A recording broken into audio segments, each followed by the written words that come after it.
Hello everyone, in this video I'll be covering 5 massive changes coming to Baldur's Gate 3 in patch 8. So patch 8 is said to be the final major patch for the game. A little bit sad over that, but it makes sense because they've been putting a lot of effort into this game and there's so many crazy things that they've added so far. With this patch, we're going to be seeing things such as 12 new subclasses, crossplay, a new photo mode, and some more little things that I want to touch on in this video. So if you haven't seen it before, the community update 30 by Larian is going to detail pretty much everything that's in this update, which I think the big one for me, crossplay, and also the ability to play as 12 new subclasses, as I'm a big fan of the 48 classes that they already got in the game. I think I'll start here first with the subclasses because this is just absolutely amazing. So every single class in the game is going to be getting a subclass. This means new abilities, animations, VFX, summons, and cantrips, and unique voice dialogues for the Oathbreaker Knight, which I think is really cool. This could even be its own major change because the Oathbreaker Knight is awesome. I love him. And getting more dialogue and written reactivity for Oathbreakers is great. And there's a little touch of homebrewing on certain actions to enhance your role-playing experience, such as the Shadow Sorcerer. There's a bit of homebrew there. Now, the first class that we see is the Glamour Bard. This has the power to heal friends, command enemies in equal measure. Mantle and Inspiration will give your teammates temporary health points. So it's cool. It's like a little bit of a buffer. You can charm enemies and you can play your hand correctly and be able to use this to your advantage with the Mantle of Majesty. Target command enemies and command them to flee, move closer, freeze, or drop to the ground. I did do a build guide previously on the modded version of this. It kind of works like basically the command spell, but only if you have a charm target. So this will be cool. I don't expect it to be as good as the Sword Bard, but it still is quite interesting. Well, another thing that's cool about all these subclasses is all the multi-classing. I love multi-classing different builds, and 12 new classes to try and mess around with. It's going to be awesome. Now, I don't think they'll be as strong as some of the base game options, but things like the Shadow Sorcerer and the Bladesinger Wizard are very interesting. So there's also the Path of the Giant Barbarian. This is like the true thrower build. I know there's a throw Zerker, but this one gives you the ability to throw enemies because you'll be able to increase yourself in size and strength, and you'll deal additional damage with throw attacks. Pockets weighing you down, not for long with your increased carry capacity. So the Giant Barbarian, I've also done a build for this. It's very interesting. So excited to see how that will get implemented with their own touch of homebrew. The Death Domain. This is an interesting one because it brings us the Toll the Dead cantrip. Shadowheart will no longer be missing as much as she previously was. This will increase, give you damage of 1 to 8, and if they're already below their maximum health points, it'll do 1 to 12 damage. They're also adding in the homebrewed ability to explode nearby corpses, damaging enemies. Where I love this idea is you could have your Path of the Giant Karlach Barbarian come in, throw corpses at the enemies, and then if Shadowheart, your Death Domain Cleric, to explode them on the enemies. So cool combinations here, and I think this is going to open up things for new types of builds that may arise and become the new meta.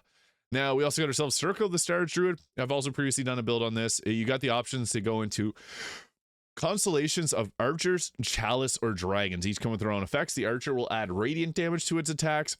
The chalice will give extra healing, and the dragon gives you advantage on constitution rolls. So this is cool. It gives you new appearances. They didn't show it off in here, but excited to see that. Now, the one that we have the least information about is the Oath of the Crown Paladin. So this is, you've been sworn to uphold the righteous principles of law, stay true to your oath, and be rewarded with the power to aid your allies and disrupt your foes, guide your companions in battle with righteous clarity, taunt enemies with strategic interruptions, and keep your party standing strong with divine allegiance, absorbing their damage while restoring their health.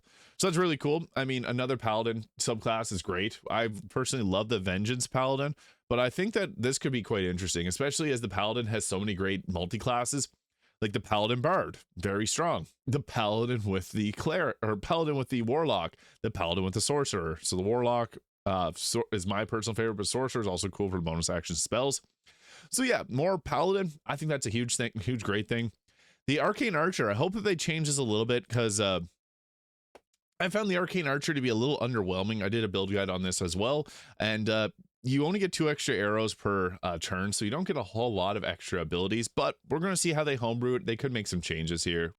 The Way of the Drunken Master, cool choice for the monk. Open hand monk being very overpowered, so this sounds like a fun one. That's not going to be as broken as the open hand monk, but you got some cool abilities. Drunk enemies are also suspected to the Drunken Master's other abilities like Sober and Realization. When drunk targets, dealing physical and psychic damage. Pretty cool. Swarm Keeper, I know a lot of people are interested in this one. The Cloud of the Jellyfish can deal extra lightning. Flurry of Moths deals psychic damage. And then the Legion of Bees does piercing damage. This reminds me of the Nicolas Cage movie. So interesting. Each swarm also has the ability to provide you with teleportation capabilities. I'm all for more Rangers because the Ranger in the base game is kind of weak in comparison to the other classes. Swashbuckler Rogue, also to build on this. This one's fun. Flick your weapon at a target to disarm them. Use your fancy footwork to make melee your enemy to make sure they can make opportunity attacks against you. This is interesting. Hopefully they give the Rogue an extra attack with this subclass and actually make it an offensive choice. We'll have to see though. Short Sorcerer. This has the Hound of Ill Omen to harass your foes. I did a Shadow Magic Sorcerer build guide, so you can also check that out if you want to see a little bit of a sneak peek of what it's going to look like. But getting ourselves a dark version of Scratch, that looks super cool. I'm excited to see it. And it actually seems like the Dark Urge will be the Shadow Sorcerer. Hexblade Warlock, I know a lot of people really want this one, and so do I. The whole Hexblade Warlock gives you the option to play more of a melee class. I think this will actually multi-class very well with the Paladin, so I'm excited to see it. And finally, Blade Singing Wizard. Look at this unique animation. A cast with your weapon, or cast with your sword. This is super cool. New spell casting animations with casting spells with your weapon. A new Blade Song ability to give you supernatural speed, agility, and focus. Plus, to give you a constant bonus to any Constitution saving throws you make. Just concentrate. If you're holding a concentration, that's a Constitution saving throw.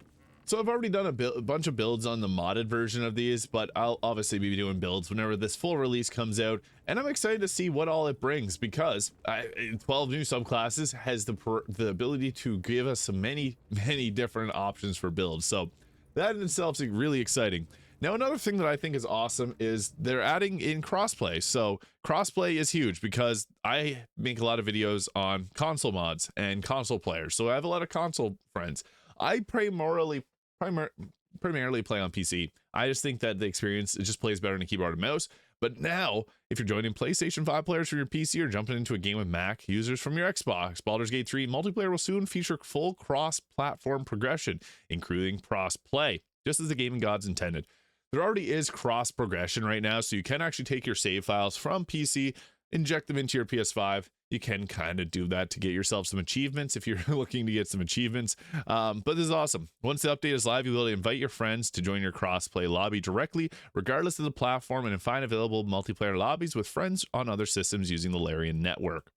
Huge. So this is great for those that, you know, have a friend that plays on PC, they play on console. You guys can now play together once this goes live. And there's another little thing that I want to talk about with this too. We'll get to that. It's another one of the massive changes. But this is huge. Being able to play crossplay is just a dream come true for those that, you know, not everyone always plays on PC. I play both, but I game a lot.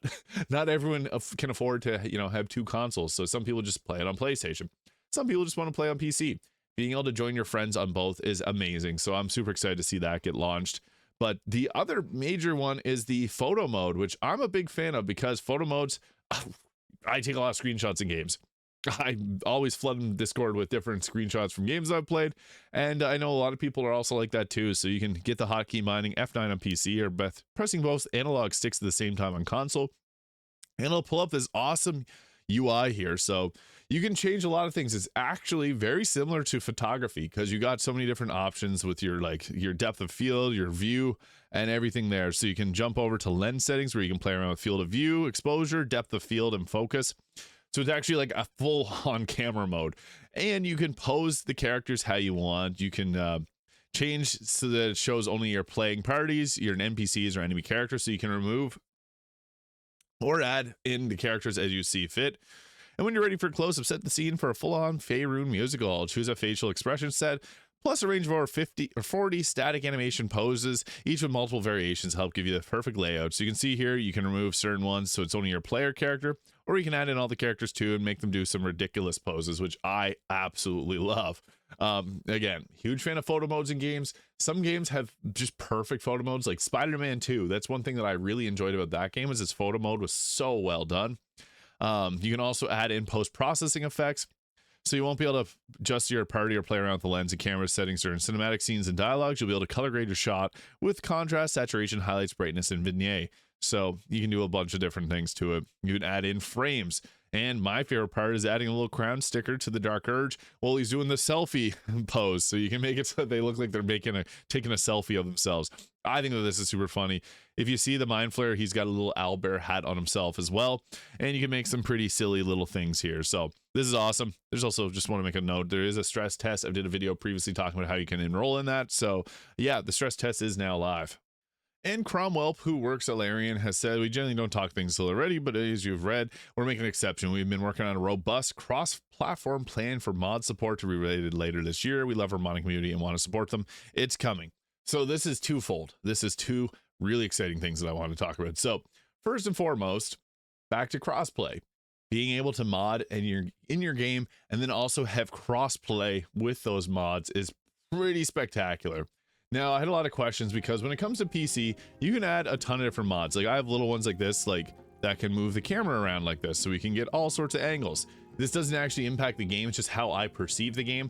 So things like this, I believe, will be fine for crossplay, but that also adds in more questions like playing with WASD movement mods. So this does change some ways in how it plays and how the characters look, but it seems like being able to play crossplay, you'll still be able to use mods from what I've looked into. So that's huge. Obviously for console players, it has to be mods that is already in the console game, but some of the mods, like those two I mentioned, the camera tweaks mod here and also the WASD movement mod, these are DLL mods. They're not a pack mod file, so they operate a little bit differently than they do in the normal game. So not like the the mods that you download through the in-game mod manager, or you download from Nexus mods and then port over with the Baldur's Gate 3 mod manager. I think for those mods, they'll all have to be the same. So if you've got a mod for like a fairy race, both classes will, or both players and crossplay will have to have that mod installed. Same thing if you're using like a class mod or an item mod, both will likely have to have both installed. Right now we see it if you're playing with your friends, it prompts you to make sure you have the same mods downloaded. And I'm sure that it'll be the same process when it comes to crossplay. But the thing is, you can't get Nexus mods on console, obviously, so those will have to be disabled while you're playing. But again, as I mentioned, the WASD movement and the camera tweaks mod, I think that those will be fine because I've never had any issues with it. It actually doesn't even show up in the mod manager itself when I go to play, so that I think will be fine. And the final thing I wanted to talk about, which is actually a pretty huge one, this is crazy, and I've been talking about this because this is blowing my mind. Yeah, so we'll be wrapping up our feature heavy updates for Baldur's Gate 3 soon. This is not the end for our mod tools, and this is where it gets real crazy, guys. With the continued support of mod authors in the community testing out new features, we have big updates still to come. Including adding even more functionality to let you tell your own stories. What does this mean? What does it mean? I don't know. It's driving me crazy. I have a feeling that they're going to be making some changes to the modding toolkit so that maybe you can make your own quest mods or your own campaigns. I really don't know. This just raises so much question, and that's what I'm thinking about, because it's like, yeah, it just doesn't make any sense to me. What is happening? Big updates to the mod community testing on new features, including add more functionality to tell your own stories. This to me sounds like they're adding maybe some ability for creators to make their own campaigns or playthrough storylines. I really don't know, but the opportunity for something amazing here is pretty high. We'll have to see what all goes down before we bid Faerun Adayu in search of stranger shores. We have one major patch, so yeah, we're still gotta wait and hear what this means. I don't see many people freaking out about this like I am. I literally think about this all the time because what the heck, that could actually be very game changing if they add even more functionality to the modding toolkit and allow people to make even crazier mods. I know there's a lot of people out there.